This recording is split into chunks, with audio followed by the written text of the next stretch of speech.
produto começa a ser discutido e desenvolvido 4 anos antes, normalmente, dele chegar às ruas. Até, às vezes, na parte de estudo prospectivo, ele até começa a ser discutido antes. E aí a gente começa a personificar esse cliente, esse target, e a partir daí a gente vai para o campo, a gente começa a pesquisar.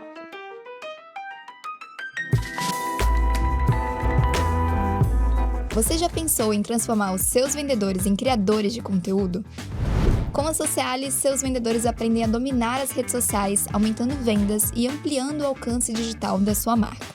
Afinal, vendedores ativos nas redes sociais conquistam mais clientes e vendem mais. Com a nossa plataforma, você repassa as melhores estratégias de social selling para os vendedores e lojas. Ações realizadas por esses vendedores geram pontuações que refletem um ranking, incentivando ainda mais o engajamento.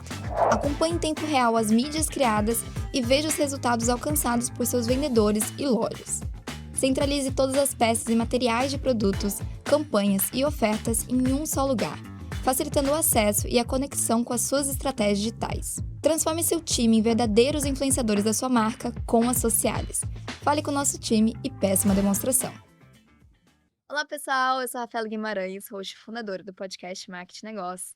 Eu tô aqui com uma marca super bacana, que é a Renault. Tô aqui com o Aldo Costa, que é diretor de marketing da Renault, para contar um pouco sobre os bastidores e sobre as estratégias de marketing adotadas no segmento automotivo. Aldo, seja bem-vindo ao Marketing Negócios.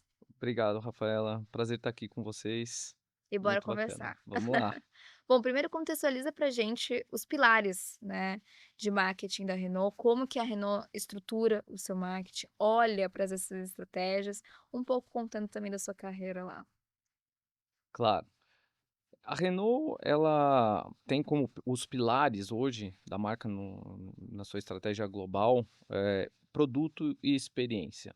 A gente, desde 2021, a gente lançou um plano estratégico chamado Renolution. Foi um plano idealizado pelo nosso CEO e esse plano ele tem etapas. Hoje a gente está vivendo a segunda etapa desse plano, que é o Renovation, e aí você tem toda a atualização do nosso lineup de produtos.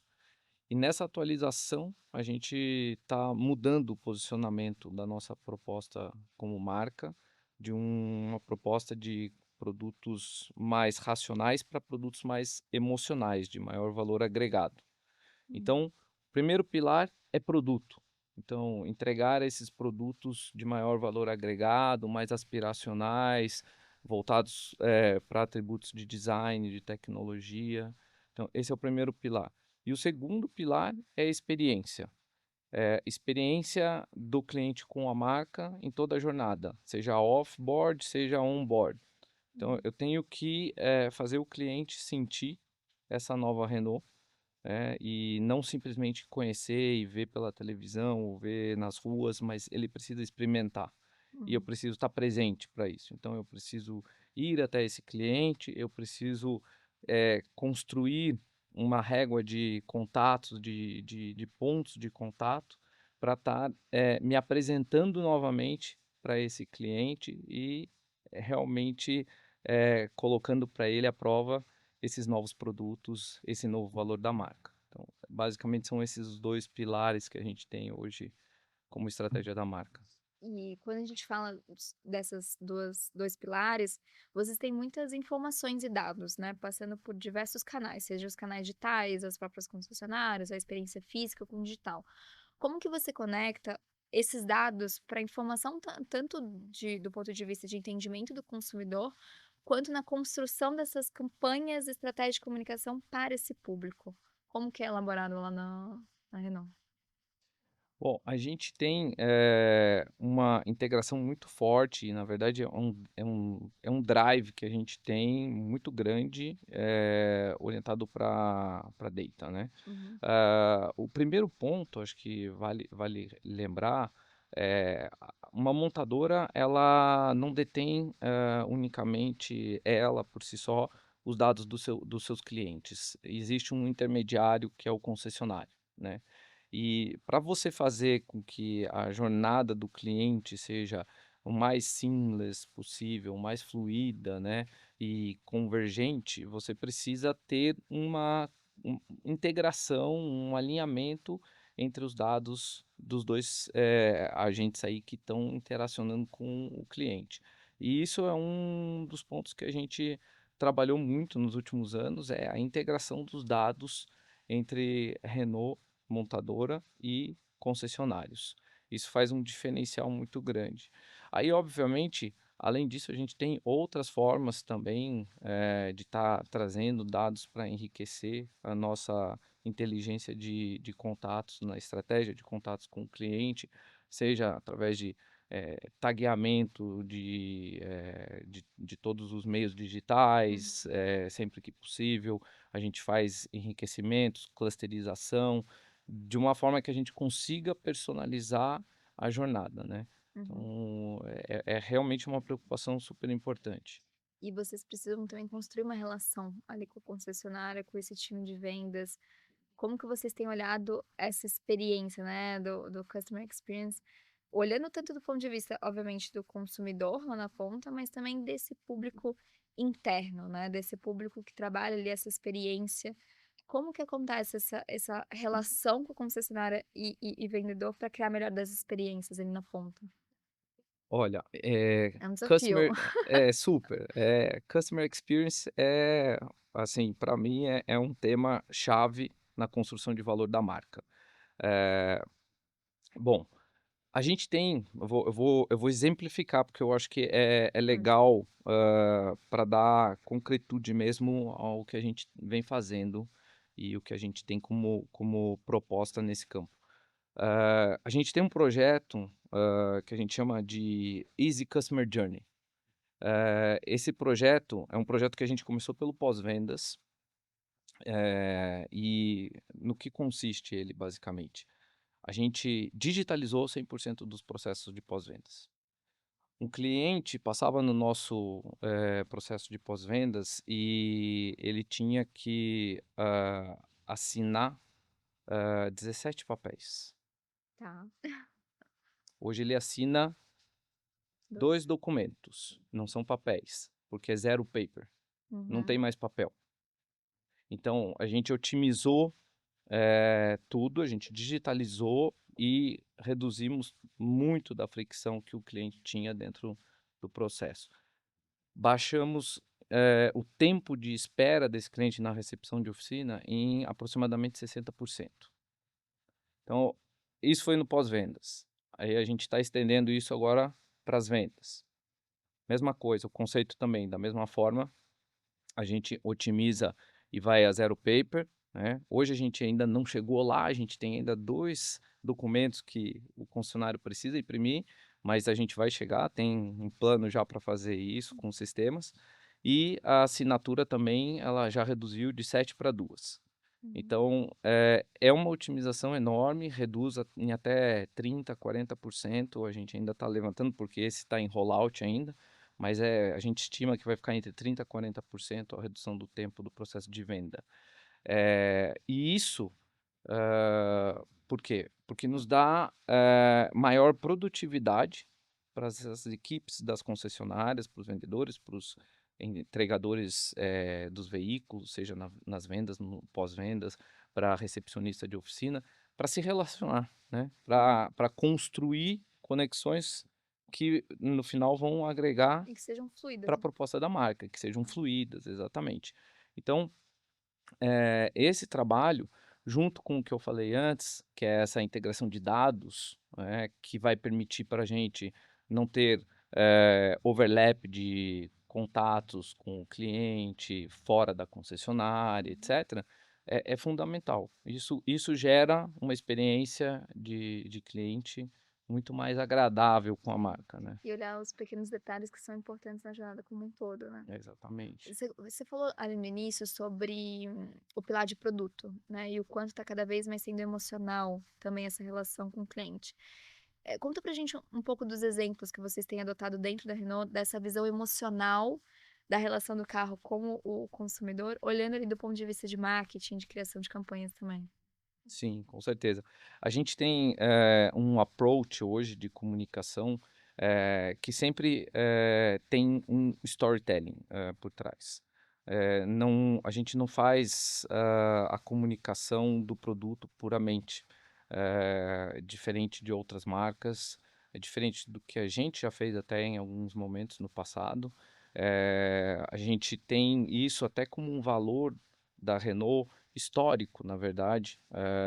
Vem de um posicionamento que a Renault teve há muitos anos atrás na Europa, e isso foi recuperado nesse plano estratégico, que é o Voiture à Vivre, que é uma proposta de marca onde o que a gente tem como valor não é o carro por si só para o cliente, mas é o carro como parte da vida do cliente, né? Então é você viver a experiência do automóvel. Uhum. E aí, através disso, a comunicação sempre tem um tom emocional, um tom que traz um storytelling antes da apresentação do produto, com alguma contextualização musical também. Uhum. Existe uma preocupação muito grande em relação a isso. Então, é esse o approach que a gente vem trabalhando Uhum. na comunicação. E quando você olha para o público, né, para construir essa relação emocional, como que é esse processo de entendimento das demandas desse consumidor e da forma como você quer se conectar com ele? Quais informações vocês olham? Como é que é o processo de você entender esse público do ponto de vista de marketing, entendimento ali desse cliente, né? Pesquisa. Uhum. Muita pesquisa. A gente realmente tem aí várias fontes de informação, insights que a gente está trabalhando sempre, desde da gênese do produto. Uhum. Então, o produto começa a ser discutido e desenvolvido 4 anos antes, normalmente, dele chegar às ruas. Até, às vezes, na parte de estudo prospectivo, ele até começa a ser discutido antes. E aí a gente começa a personificar esse cliente, esse target, e a partir daí a gente vai para o campo, a gente começa a pesquisar. Depois que a gente começa já a ter algum desenvolvimento do produto, a gente tem maquetes, a gente traz clientes para clínicas, a gente pergunta para ele o que você acha desse carro, bota do lado de um concorrente, e a gente começa a levantar quais são os atributos que a gente vai Uhum. reforçar mais, que a gente precisa de repente até modificar. Às vezes a gente tem modificações no projeto em função dos feedbacks, porque realmente a gente tem a preocupação de que não podemos fazer um produto para se adequar a um tipo de cliente. A gente vai fazer um produto para aqueles clientes, porque a gente Uhum. acredita que aqueles clientes são os clientes potenciais para um volume de X de vendas, para que a gente consiga conquistar uma parcela do mercado com uma rentabilidade Y, etc. Então, é a partir disso que você concebe o produto. Então, tem todos esses insights, e isso é feito ao longo de todo desenvolvimento e depois também no life É, cycle, eu ia te quando você perguntar, lança o né, porque carro. tem o lançamento, tudo, mas durante o uso, como que é esse Exatamente. processo? A gente lança o carro, depois que a gente lança o carro, a gente tem pesquisa de first buyers para entender as primeiras reações do cliente. A gente faz NPS mensalmente. Então a gente acompanha, a gente segue também toda a parte de qualidade do serviço, não só do produto, mas do serviço. Então, para entender a experiência, a gente tem que ver como os concessionários estão entregando toda essa proposta de valor, seja nas vendas, seja no pós-vendas. Então a gente acompanha isso, e a gente olha também indicadores até públicos, como o Google My Business. Uhum. Então é um traqueamento realmente 360. Não, muito bom. E você liderou um projeto de veículos autônomos da Renault em Paris. Como que foi, essa experiência, essa bagagem de inovação e tecnologia? É um tema que está vindo cada vez mais forte no Brasil, é uma necessidade de educação também desse público. Como que, foi essa experiência atrelado a um aprendizado que você teve até para o próprio mercado? A experiência em Paris foi uma experiência muito rica, né, assim, quando eu resolvi que eu queria fazer essa expatriação, eu coloquei dentro do pedido que fosse para trabalhar com produto.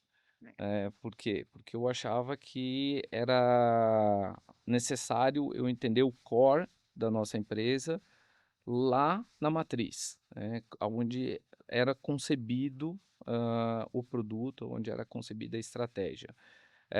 E aí eu tive o privilégio de não pegar simplesmente um produto, um projeto, mas eu fui responsável por, features cross-car line, que a gente fala, né, prestações transversais dentro da gama. E dentre elas, eu tinha a responsabilidade também pela funcionalidade do veículo autônomo. Uhum. O veículo autônomo tem vários bricks de desenvolvimento tecnológico, né? E esse era o primeiro brick, né? O primeiro step de go-to-market que a gente faria com o Clio na quinta geração e depois com o Renault Captur e com o Renault Space. Foi super desafiador, foi super legal, porque eu estava realmente trabalhando com as equipes de desenvolvimento, eu passava muito tempo no nosso centro de engenharia, apesar de eu ser da área comercial, da área de marketing, eu estava lá, porque eu estava colocando a visão do cliente no meio das discussões, na sala de reunião, para falar, olha, isso vai funcionar na hora que a gente passar para um vendedor explicar, isso não vai funcionar, a gente precisa mudar o Já com o approach. olhar da visão da experiência também. Exatamente, ou até mesmo a interface, da funcionalidade com o motorista, com o passageiro, era uma coisa que eu participava de clínicas para testar, para falar: "Olha, aqui a gente precisa de um atalho, aqui tá bom, mas a gente tem um botão físico, mas deveria ter também um botão no multimídia, um Uhum. acesso no multimídia para complementar". Então esse tipo de discussão estava assim, totalmente integrado. E depois, no go to market, preparar todo o deploy disso, foi super legal, porque tinha contato com outros países, porque Ah, era uma função global, então tinha contato com outros países, tinha que fazer precificação, em moedas diferentes, tinha que discutir rentabilidade com em certeza foi várias uma formas, então experiência foi rica. super bacana, foi muito legal, foi muito legal. Que legal. Bom, você liderou essas equipes, diversas, não só do ponto de vista de nacionalidades também, ao longo aí da América Latina também, das suas experiências, mas também de diversidade de competências, de visões diferentes, né, até mesmo você comentou agora da sua experiência como marketing ali numa discussão de produto, como você visualiza a importância dessa diversidade, tanto de nacionalidades, mas também de experiências, né, de competências numa discussão que fala sobre produto, experiência no setor automotivo. Então, acho que é fundamental, né, a gente, percebe isso já quando você está trabalhando aqui no Brasil, numa empresa, multinacional, e quando você tem uma experiência, assim, de expatriação, fica mais evidente ainda, né, porque, você acaba sendo o diverso, né, no outro país. E ainda eu tive a oportunidade de trabalhar dentro, de uma equipe que era internacional. Eu tinha pares que não eram só franceses, eu tinha pares, que eu tinha chinês no time, tinha, espanhol, tinha um colombiano, então era muito bacana nesse sentido. Tem uma complementaridade, absurda. E eu acho que o ponto é você tem que ter, abertura, né, porque nem sempre é evidente, a visão que os outros têm, porque tem referências diferentes e isso, num primeiro momento, pode gerar uma estranheza, você pode ter uma reação, às vezes, que, eh, enfim, não é muito confortável, ou Uhum. não te faz muito sentido, enfim. Mas você tem que, entender melhor e contextualizar aquilo, sabe. Uhum.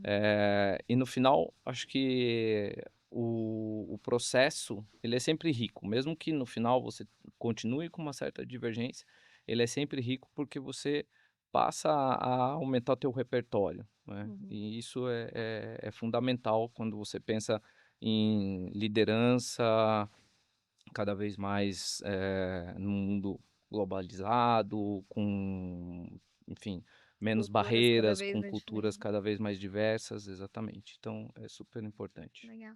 E Aldo, você começou na Renault como estagiário, né, hoje está numa posição de liderança, por alguns anos aí, tendo diversos aprendizados e experiências dentro da Renault. Queria que você contasse um pouco sobre os grandes aprendizados que você teve nessa jornada, que foram, assim, decisivos e que virou a chave em muitos momentos para você nessa carreira dentro desse setor. Olha, são vários, na verdade. Vamos elencar alguns aqui para a gente São conversar. vários. Não, olha, é assim, acho que essa jornada na Renault, ela é uma jornada, com muitas histórias, com coisas, incríveis. Eh, é uma construção,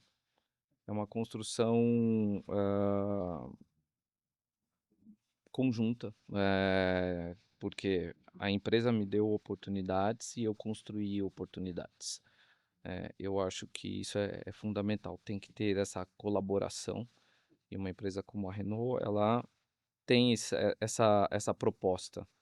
Eh, eu desde muito cedo, tive um apetite, vamos dizer assim, por aprender, e eu tentei até num determinado momento participar de um processo de trainee dentro da empresa, porque faria um giro por áreas e tal, acabei não sendo selecionado, fiquei meio revoltado com isso. Eu falei: "Eu vou fazer do meu jeito", e aí acabei conseguindo uma mobilidade, e dessa mobilidade fui super bem, acabei conseguindo outra, e aí de repente eu me vi numa função que era muito diferente, porque minha formação é em publicidade, Uhum, e eu já estava fazendo uma atividade de marketing, de outras cadeiras do marketing que não da comunicação, estava fazendo planejamento estratégico, estava olhando pricing, estava olhando análise da concorrência e tal, e estava encantado com tudo aquilo, estava super bacana.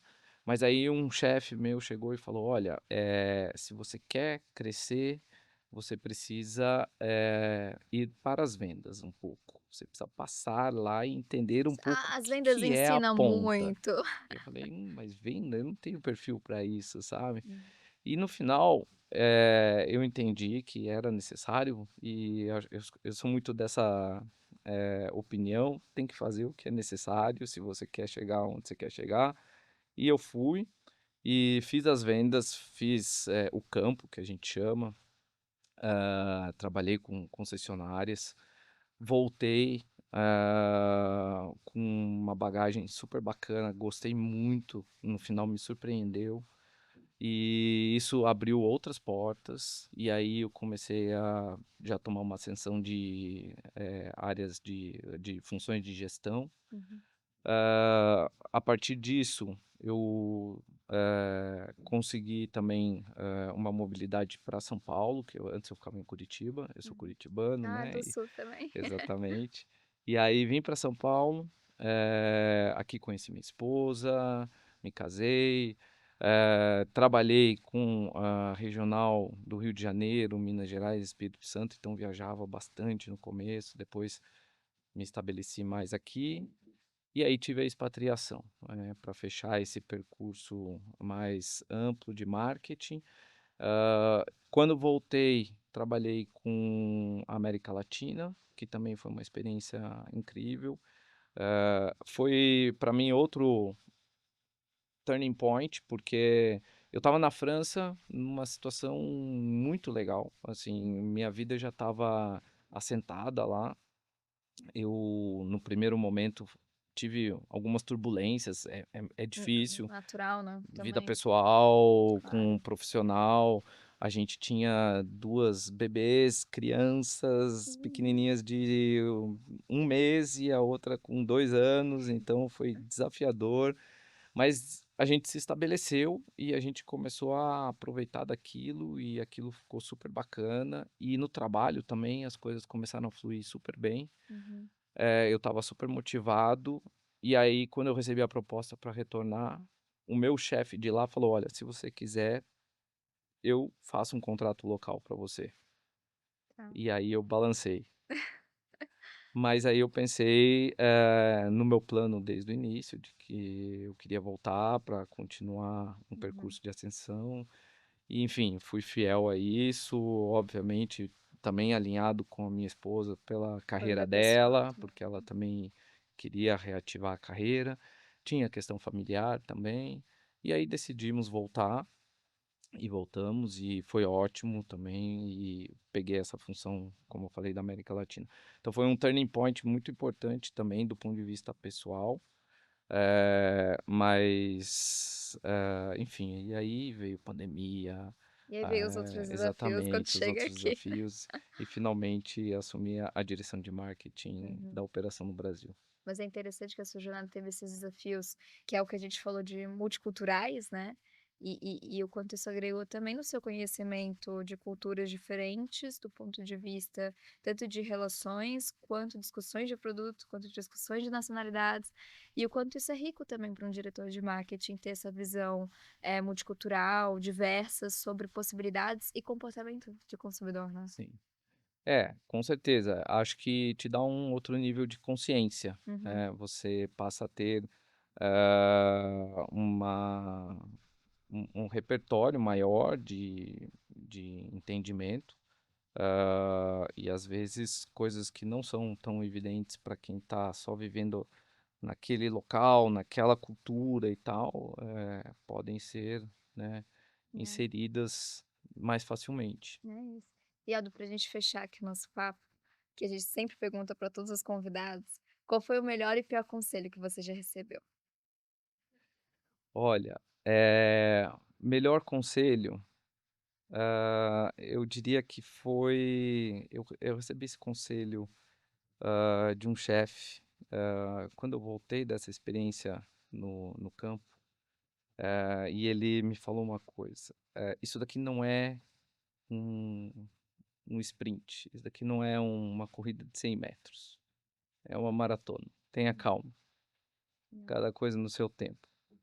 E acho que foi super importante isso, porque eu acho que, para mim, resiliência, e perseverança são, 2 skills muito importantes, assim, eu sempre me balizei muito nisso, mas eu tive um momento da minha vida que eu queria, fazer um fast track, eu queria, assim, ascender rapidamente na carreira e, de repente, quando eu escutei isso, eh, eu me calma, situei, isso bom. sabe, eu entendi: "Não, espera, tem que ganhar musculatura, tem que vai devagar, não é porque você chegou aqui rápido que você precisa continuar rápido", sabe. Uhum.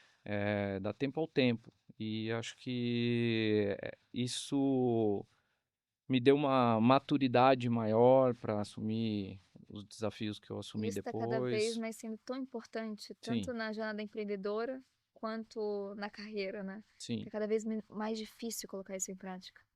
Com certeza. Eu acho que tem, é até uma característica geracional, né, É. com a quantidade de informações e a possibilidade que as pessoas têm de, construir conhecimento rapidamente, tem muita gente com referências que, assim, crescem rápido demais e acabam perdendo um pouco essa noção de que às vezes é preciso não só conhecer, mas é praticar também, experimentar, viver algumas dores, né, Hum, tem que experimentar na pele um pouco, rasgar a pele um pouco, hum, para daí sim dar o próximo passo. boa. E o pior conselho? E o pior conselho, olha, o pior conselho é mais difícil, eu vou te dizer, Hã. porque eu sou talvez um pouco poliana, assim, eu acabo sempre tentando ver um pouco o lado Isso é bom. bom das coisas. Mas um conselho que você não diria para as pessoas, vai, um pior É, um conselho. conselho que eu não daria para as pessoas, eu acho que seria, eh, não não faça, um processo de expatriação com uma bebê de 1 mês, É um bom conselho, sabe. diga Eu assim, acho é que o isso pior foi conselho. eu acho que isso foi bem ousado da nossa parte, assim, quando a gente tomou essa decisão, hoje enfim, eu não me arrependo de nada, mas Ah, acho que foi bem ousado, sabe? A gente tomou uma decisão que foi arriscada, mas deu tudo certo no final. que bom, estamos aqui. Exatamente. Aldo, obrigada pela sua disponibilidade, pelo seu papo. Quem quiser aqui acompanhar também o Aldo e as ações também da Renault, os links vão estar aqui na descrição do episódio. Não deixe de compartilhar nas redes sociais, nos mencionar também. Aldo, obrigada pelo nosso papo. Espero que a Eu gente que possa avançar com agradeço. outros projetos e possibilidades de conversas também. Com E certeza. até o próximo episódio, pessoal. Obrigado, Rafael.